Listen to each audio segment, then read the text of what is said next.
Terlebih dahulu, Presiden Prabowo melantik Komisi Percepatan Reformasi Polri pekan lalu. Mantan Ketua Mahkamah Konstitusi Cimli Asidiki ditunjuk menjadi ketua.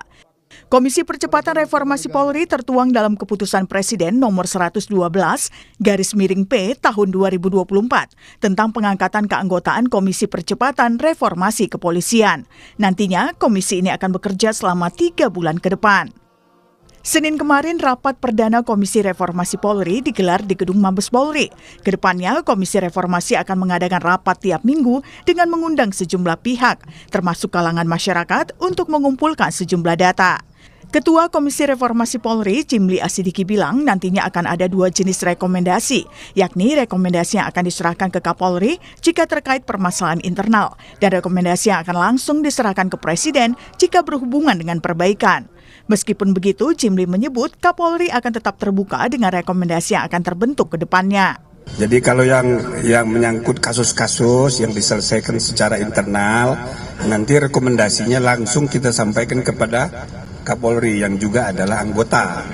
Maka hasil dari komisi ini ada 2. 1 rekomendasi ke Presiden, yang kedua rekomendasi internal.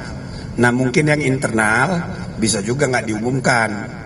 Tapi intinya apa yang tadi disampaikan Pak Kapolri, tadi sudah dia tegaskan juga tadi di dalam rapat, bahwa Kapolri bersifat terbuka, adaptif untuk merespon ya hal-hal yang perlu untuk perbaikan, ya itu akan dilakukan oleh Polri. Lalu bagaimana komisi ini bekerja dan apa yang harus dikritisi? Tim Liputan Kompas TV. Presiden Prabowo melantik Komisi Percepatan Reformasi Polri pekan lalu. Komisi ini nantinya akan mengundang sejumlah pihak untuk mengumpulkan rekomendasi terkait reformasi Polri. Apa saja yang nantinya patut direformasi dari Polri dan apa yang harus dikritisi. Kita sudah terhubung bersama Ketua Yayasan Lembaga Bantuan Hukum Indonesia atau YLBHI, Muhammad Isnur. Selamat pagi, Mas Isnur. Selamat pagi, Mas Mario dan seluruh pemirsa Kompas TV. Ya, terima kasih Mas Isnur sudah bergabung di Dialog Sapa Indonesia Pagi, dan kita juga nanti akan terhubung dengan anggota Kompolnas Yusuf Warsim. Ya, mungkin sampai saat ini masih berusaha kita hubungi. Tapi coba saya akan memanggil Pak Yusuf Warsim. Selamat pagi. Selamat pagi. Oke, ternyata sudah terhubung bersama kita. Terima kasih Pak Yusuf. Ada juga Mas Isnur di sini dari YLBHI. Pak Selamat pagi, Yusuf. Mas Isnur. Halo, Assalamualaikum Pak Yusuf. Terima kasih Bapak-Bapak sudah bergabung di Dialog Sapa Indonesia Pagi. Saya ke Mas Isnur terlebih dahulu. Mas Isnur, sebelum kita masuk lebih jauh, saya ingin tanya tanggapan Anda dulu terkait dengan tim reformasi Polri pimpinan Prof. Jimli ini. Baik, Kompas. Ya, pertama kita tuh belum tahu ya, cakupan, kemudian kajian dan rencana perubahan sejauh apa. Tapi kira-kira reformasi ini harus mampu meredefinisi jati diri Polri yang sipilian polis gitu. Karena ini kan setelah reformasi pemisahan TNI dan Polri, tapi tidak ada agenda mensipilkan kepolisian. Jadi ya penting untuk agenda utamanya adalah bagaimana mendepolitisasi, mendemilitisasi, desentralisasi dan dekorporatisasi gitu. Jadi perubahannya jangan sampai perubahan-perubahan minor. Harus perubahan yang sistemik ya, menyangkut tata kelola, struktur, dan kultur yang juga paling berat harus perbaiki gitu. YLBHI dan masyarakat sipil telah merilis ada 9 masalah utama Mas Mario yang harus diperbaiki secara maksimal ya. Mulai dari tidak adanya akuntabilitas dan pengawasan yang efektif dan independen ya. Bagaimana penanganan kasus selama ini ya tergantung penyidik aja gitu. Tidak ada pengawasan dari hakim yang cukup ketat ya dalam menahan, menangkap, dan lain-lain gitu. Terus tata kelola yang kemudian kita melihat kurang memiliki prinsip good governance. Ya, bagaimana penganggaran, kontrolnya kan tidak terlihat oleh publik sebenarnya. Sistem kepegawaian juga yang paling utama Mas. Mulai dari rekrutmen, kemudian dia penjenjang pendidikannya, kenaikan pangkatnya, itu kan harusnya berbasis meritokrasi ya. Belum lagi bagaimana misalnya kekuatan yang berlebihan yang selama ini kita sering evaluasi, terlihat represif, terlihat brutal ya. Taktiknya di lapangan justru mengedepankan kekerasan misalnya. Jadi kita juga penting melihat bagaimana komitmen, pengetahuan, pemahaman, implementasi terkait hak asasi manusia gitu. Karena itu yang menjadi sorotan. Selain juga yang paling menjadi sorotan adalah seringkali adalah soal penanganan kasus. Jadi kalau kita baca laporannya Komnas HAM, Ombudsman maupun pengaduan ke Kompolnas, ke Propam, yang paling banyak diadukan itu adalah soal penanganan kasusnya, Mas. Baik itu cherry picking, baik itu ada penundaan dan lain-lain. Nah, harusnya perubahan sampai mengarah ke arah semua. Oke, Mas Isnur, kalau melihat dari komposisi timnya yang banyak orang bilang lebih banyak internal ketimbang eksternal pemerintah, menurut Anda akan bisa lebih independen? Iya, saya sih meragukan, Mas. Seharusnya timnya harusnya berisi orang-orang yang punya concern yang serius di reformasi kepolisian gitu. Ya. Kan orang-orang ini kan orang yang pernah memimpin ya. Dan kita justru selama mereka memimpin tidak terlihat reformasi yang sungguh-sungguh gitu. Saya sih melihat justru yang paling cukup vokal dan juga concern Pak Mahfud saja gitu. Selebihnya saya tidak melihat ada orang yang cukup concern kemudian mendalam serius dalam reformasi kelembagaan di kepolisian. Jadi kami sih ya, tapi kami juga kan namanya ragu ya wajar, tapi kita mendorong semaksimal mungkin ya perubahan apa yang terjadi. Ragu akan terbentuknya reformasi Polri itu ya, kalau menurut Anda. Saya ke sistemik, Mas. Kalau perubahan sih pasti ada ya. Tapi yang sistemik, yang fundamental, yang kemudian dia bisa mengubah secara tadi ya tata kelola, struktur dan kultur itu yang penting sebenarnya. Ya, saya ke Mas Yusuf. Mas Yusuf, bagaimana Anda menanggapi apa yang disampaikan oleh Mas Isnur? Masih ada keraguan sebenarnya? Ya, kita tentu apa yang sudah dibentuk Presiden kan ini merespon apa yang menjadi desakan, dorongan dan aspirasi publik ya. Jadi itu yang pertama dulu. Oleh karena itu ya Kompolnas sendiri dalam hal ini kami akan menunggu apa yang akan dilakukan oleh Komisi Percepatan Reformasi. Ini juga kan masih ada informasi akan bertambah karena anggota Komisi Percepatan Reformasi itu tidak ada yang merepresentasikan keterwakilan perempuan ya, betul. Ya, jadi akan bertambah. Jadi ini kita tunggu. Nah, sementara yang dimaksud oleh isu-isu reformasi oleh Mas Isnur tadi ya, itu kita sangat paham dan setuju karena apa yang disampaikan oleh rekan-rekan masyarakat sipil, 9 isu untuk reformasi Polri juga sudah beberapa waktu lalu kami sendiri Kompolnas juga turut merespon desakan adanya reformasi itu, sehingga kami melakukan kegiatan serangkaian pengumpulan saran dan pendapat dari masyarakat, sehingga apa yang disampaikan oleh Mas Isnur 9 isu reformasi itu saya kira memang diperlukan. Nah, namun tentu kami akan lebih menyederhanakan lagi. Nah, dalam perspektif pengawasan pada saat ini yang sangat diperlukan untuk reformasi Polri ya, kalau dari saya reformasi pengawasan Polri. Nah, untuk mempercepat reformasi kultur yang itu pada saat ini mengalami stagnasi, pelambatan. Kalau kita menggunakan blueprint reformasi Polri dari 98 itu kan 3. Reformasi struktur, instrumental, baru kultur. Nah, reformasi kultur inilah yang menjadi desakan untuk dipercepat. Nah, kita sederhanakan lagi apa yang disampaikan oleh Mas Isnur, masih adanya kecenderungan melakukan kekerasan, perlu dilakukan demilitarisasi. Ya. Kita bahasakan kultur yang sudah dimaksud di dalam tugas kepolisian itu kan harusnya kultur yang melindungi, mengayomi dan melayani. Ini yang harus kita percepat melalui reformasi pengawasan. Salah satunya adalah penguatan pengawasan eksternal Kompolnas. Oke Pak Yusuf, saya kembali ke Mas Isnur. Mas Isnur? Ya. Oke, sepertinya ada permasalahan komunikasi. Saya lanjutkan. Sekarang udah masuk.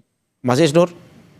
Ya. Oke, Mas Isnur, tadi sudah dibahas sedikit terkait dengan reformasi kultur di tubuh Polri. Menurut Anda, jika nantinya dipanggil oleh tim reformasi Polri untuk memberikan masukan dari segala bentuk masukan yang tadi Anda sudah sampaikan.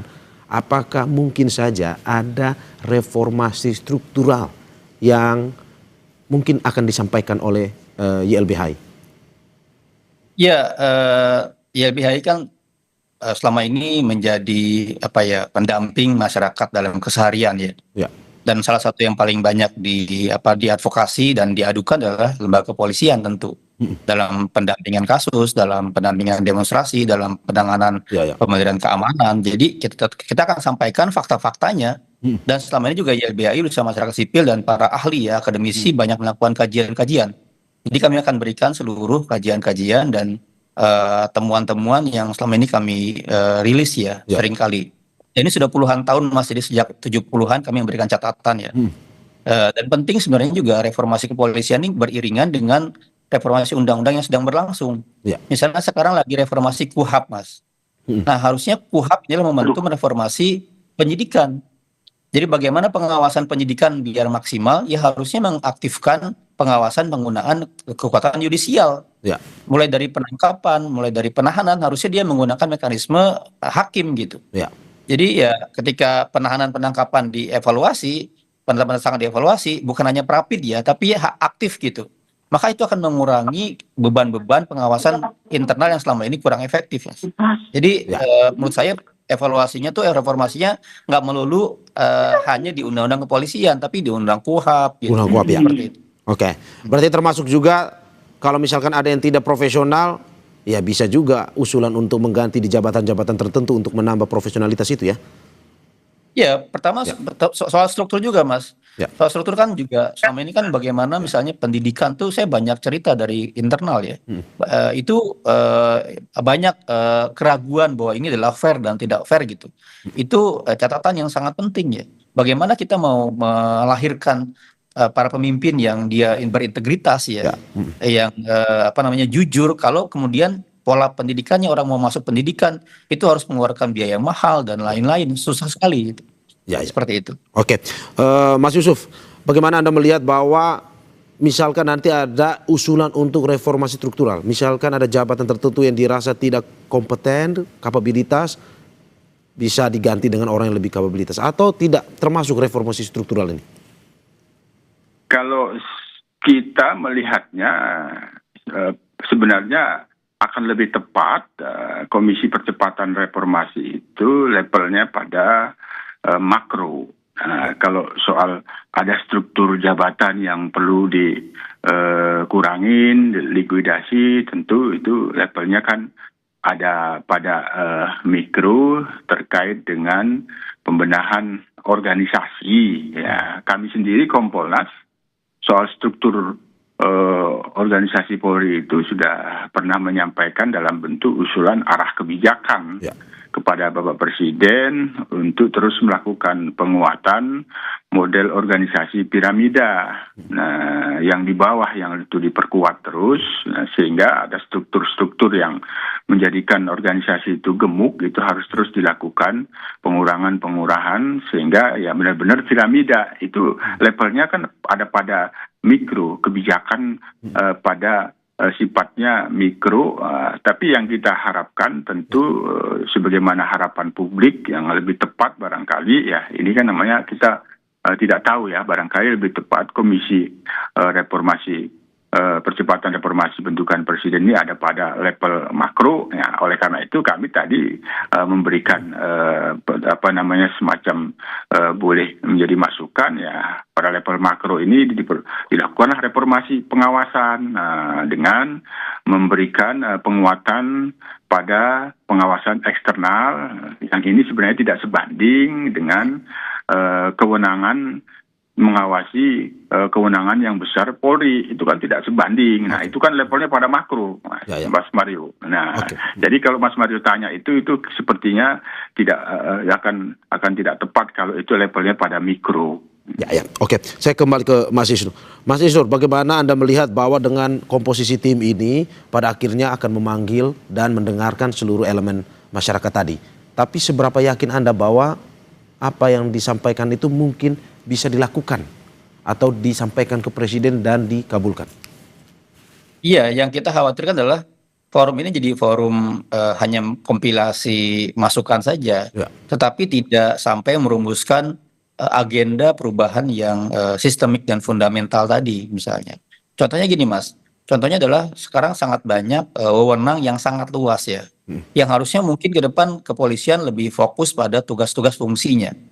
Ada banyak misalnya usulan-usulan besar terkait bagaimana SIM di negara-negara lain ya tidak ada terbitan SIM itu oleh kepolisian misalnya Ya. contohnya ya. Dan beberapa anggota DPR sudah mulai mengusulkan itu misalnya. Jadi kita harus juga mulai memikirkan fokus pada tugas fungsi dan yang diberikan oleh konstitusi.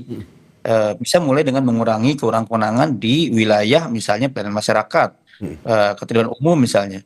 Itu mulai ke depan akan menjadi makin profesional gitu.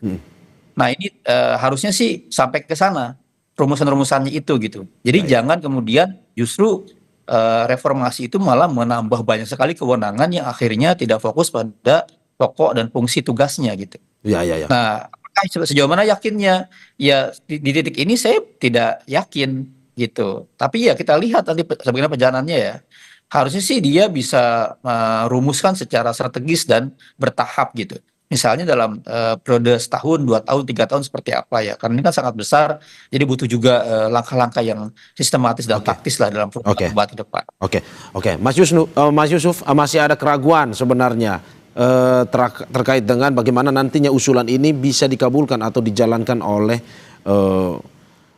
tim reformasi Polri. Menurut Anda seperti apa? Ya kalau nanti ada dimintakan saran dan masukan kan kita harus optimisme. Ya. Hanya memang sekali lagi kita perlu berharap. Berharap dan berharap itu ya harus maksimal gitu. Nah, tim percepatan reformasi, komisi percepatan reformasi ini ya tadi itu yang disampaikan oleh Mas itu dihadapkan nantinya apakah tim ini, komisi ini akan melakukan satu rekomendasi, menghasilkan rekomendasi yang itu pengurangan kewenangan.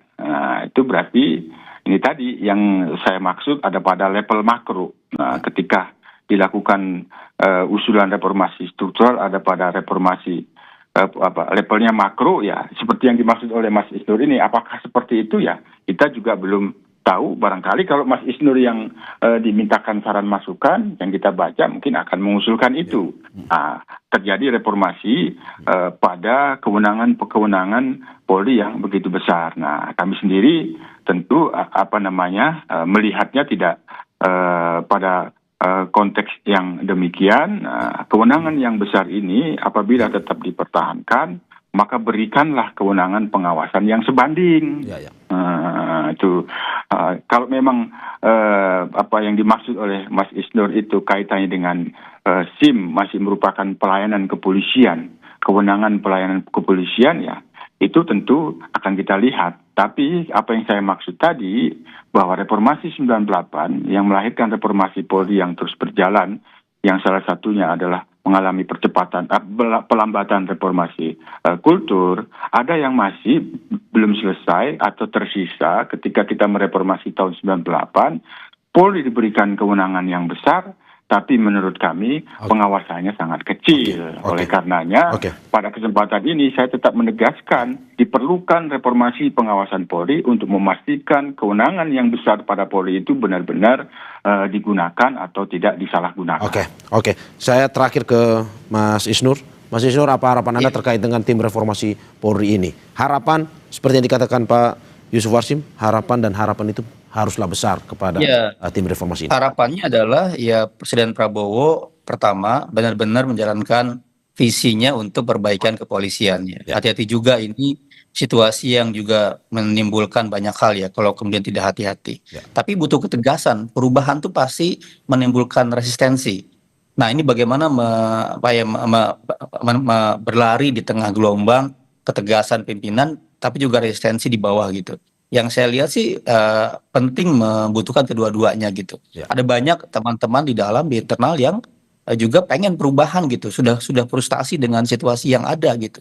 Nah ini gelombang ini harus didorong dengan ketegasan pimpinan ya, keterbukaan dan juga semangat bersama-sama. Juga didukung oleh misalnya DPR Jadi DPR juga jangan cuma komentar kasus gitu ya, perbaikannya, tapi juga harus benar-benar merubah secara fundamental. Oke, terima kasih Ketua Yayasan Lembaga Bantuan Hukum Indonesia YLBHI Muhammad Isnur dan juga Komisioner Kompolnas Yusuf Warsim atas apa yang disampaikan, dan kita harapkan apa yang disampaikan ini bisa memberikan Polri yang lebih baik lagi terutama untuk pelayanan kepada masyarakat.